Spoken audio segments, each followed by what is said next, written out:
Well, good afternoon. My name is Val Lafferty. I actually am from this area. We raised our 3 sons nearby, and when I retired, I wanted to do more in the environmental area. So some of us were introduced to a national nonprofit, Food Rescue US, and we started an all-volunteer site here, and it's a perishable food model. It's a direct delivery, a direct transfer of food. It's all volunteer powered. We work with any communities. There's no anybody's welcome that is in need. The food rescue, there's a couple of them very active in the state. It was mentioned in Detroit. There's also one in Traverse City. The model uses volunteers. As I said, it's very community building. The volunteers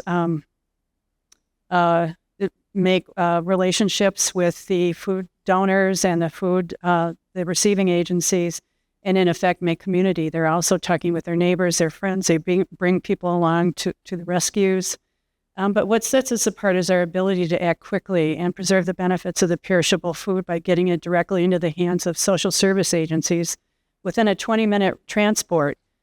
We operate in the metro Lansing area, and the volunteers can claim a rescue with just one click. So they're kind of the superpower. And so this is how it works between food rescuers and social service agencies. Let's see. The types of receiving agencies, they come in all shapes and sizes. The types of food we rescue is all the perishable, so they're the obvious ones.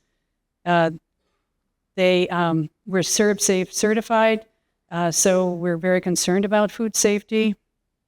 This is something our app takes account of, the environmental impact.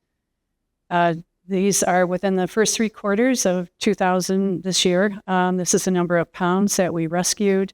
It also shows the number of CO2 offset, the number of gallons of water not used because the food was not wasted. It did not go into the waste stream. I put at the bottom the number of rescues we did during those first 3 quarters and the estimated value. So we do a lot of things, but I think what we do really well is that we're reliable. We've never missed a rescue, 2,500 and counting. We're also very nimble. We can be out there and rescue in a short amount of time. We rescue on weekends. We rescue on holidays. Amazing. The volunteers pick them up off the app. Power outages, you name it, we can be there. It's community building because, again, there's 120 volunteers currently, and just this week we had 3 new volunteers come in. They're making these relationships, talking about food, doing a better job with our food system that is becoming healthier because of what they're doing. And the food itself, the perishable foods obviously are healthy. They're the kinds of foods that the social service agencies cannot get a hold of. They didn't before, and they still, there's the need for them, so they really appreciate them. The work is engaging for volunteers, obviously. It's educational for all of us. We're learning how to make that regenerative, healthy food system, and it's effective. And again, we never missed a rescue, which is a point I wanted to make going to the next slide, which is that we really have a lot more capacity. We can do much more. We'd like to get further into our whatever greater Lansing area, Tri-County, however it's defined. We've already met with a number of organizations, joined them. We have resolutions of supports with local cities.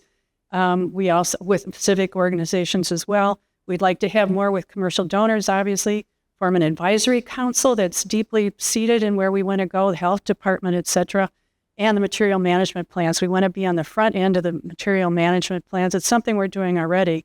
So in order to have durability, we're asking for some money over the next couple of years to figure out how best to do that. We would have to become our own entity and would be a licensee with Food Rescue US. And with all that, I thank you very much, and I look forward to your questions.